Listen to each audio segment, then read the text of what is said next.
Hello student, in this video we will discuss on the topic that is the benzofused heterocyclic compound, in which we will see about the quinoline heterocyclic compound.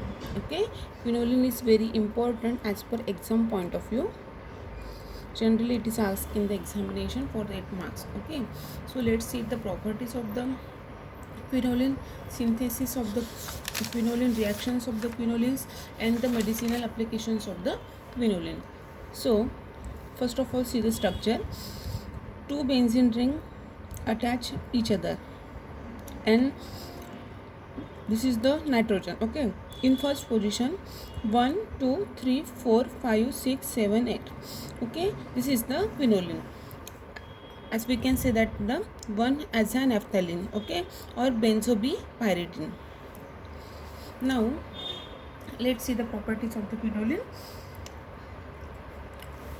As structure itself tells us that this is the aromatic compound. Each atom is sp2 hybridized planar. Okay, each जो atom है वो sp2 hybridise है, उसकी वजह से वो क्या है, प्लेनर है.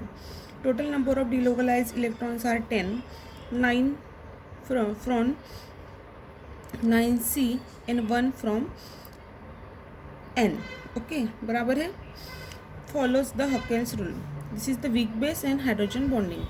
Okay, these are the properties of the quinoline. Now let's see the synthesis. Scrap quinoline synthesis. हम यदि 3-4 synthesis देखते हैं तो उसमें से आप as per requirement of the question or the as per time requirement during the examination, you can solve 2 or 3 synthesis. Okay, so Skraup quinoline synthesis में क्या है, quinoline from aniline, glycerol, sulphuric acid and mild oxidizing agent. Example nitrobenzene. देखो, aniline की reaction glycerine के साथ हो रही है इन प्रेजेंस ऑफ क्या है, H2SO4. हमें क्या मिल रहा है, क्विनोलिन मिल रहा है.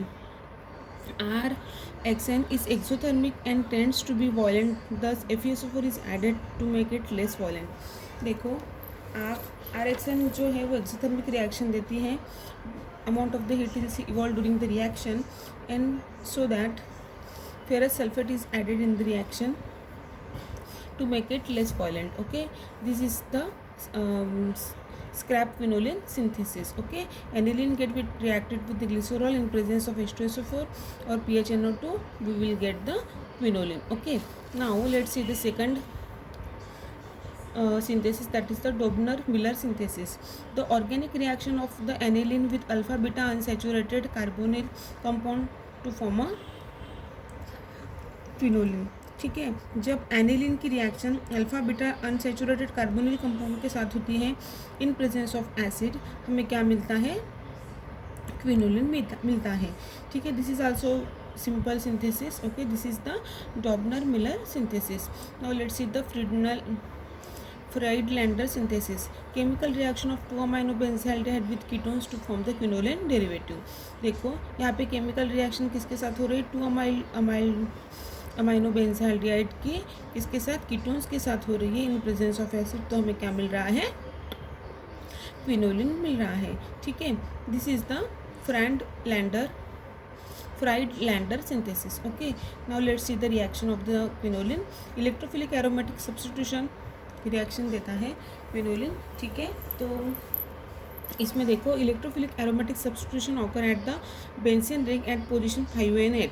5 और 8 पोजीशन पे क्या देता है, ये इसमें देखो 5 पोजीशन पे दिया है 1 2 3 4 5. ठीक है, और इसमें क्या है 1, इसमें देखो 1 2 3 4 5 6 7 8. ओके, सो इलेक्ट्रोफिलिक एरोमेटिक सब्स्टिट्यूशन रिएक्शन देता है बेंजीन एट 5 and 8 पोजीशन पे. जब क्विनोलिन की रिएक्शन होती है नाइट्रिक एसिड और H2SO4 के साथ, तो हमें ये मिलता है. ठीक है, और ये 2 प्रोडक्ट मिलते हैं. नाउ जब H2SO4 और सेलेनियम के साथ होती है, दिस इज़ द ओलियम, और हीट करते हैं तो हमें 8 पोजीशन पे क्या मिलता है, इलेक्ट्रोफिलिक एरोमेटिक सब्स्टिट्यूशन मिलता है. ठीक है, now let's see the reduction reaction. Okay, when the quinoline is reduce with the reducing agent, कौन से है, LiAH4 this is the reducing agent, PTO2 CF3 COOH ये भी रिड्यूसिंग एजेंट है, और H2PT ये भी क्या है, रिड्यूसिंग एजेंट है। जब क्विनोलिन की रिएक्शन किसके साथ होती है, ये रिड्यूसिंग एजेंट के साथ होती है, तो हमें एक क्विनोलिन मिलता है। नाउ ऑक्सीडेशन रिएक्शन भी देता है। In presence of alkaline potassium permanganate हमें क्या मिलता है, पायरिमिडीन 2,3 डाई कार्बोक्सिलिक एसिड मिलता है, जो अनस्टेबल है। उसमें से जब कार्बन डाइऑक्साइड निकलता है तब हमें क्या मिलता है, निकोटिनिक एसिड मिलता है। ठीक है, this is the oxidation reaction of the quinoline. Now let's see the medicinal uses. It is used to prevent the and treat the malaria का डिसीज़ जो है मलेरिया, ठीक है, मलेरियल इन्फेक्शन दूर करने के लिए ये क्या यूज़ किया जाता है, क्विनोलिन ये एंटीबायोटिक करके यूज़ होते हैं, which inhibit the growth of the micro organisms during the malaria. And eight hydroxyquinoline use as a antiseptic, और जो 8-हाइड्रोक्सीक्विनोलिन जो डेरिवेटिव है क्विनोलिन का, वो एंटीसेप्टिक करके यूज़ होता है। This are all the medicinal uses of the quinoline and all about the quinoline. Thank you.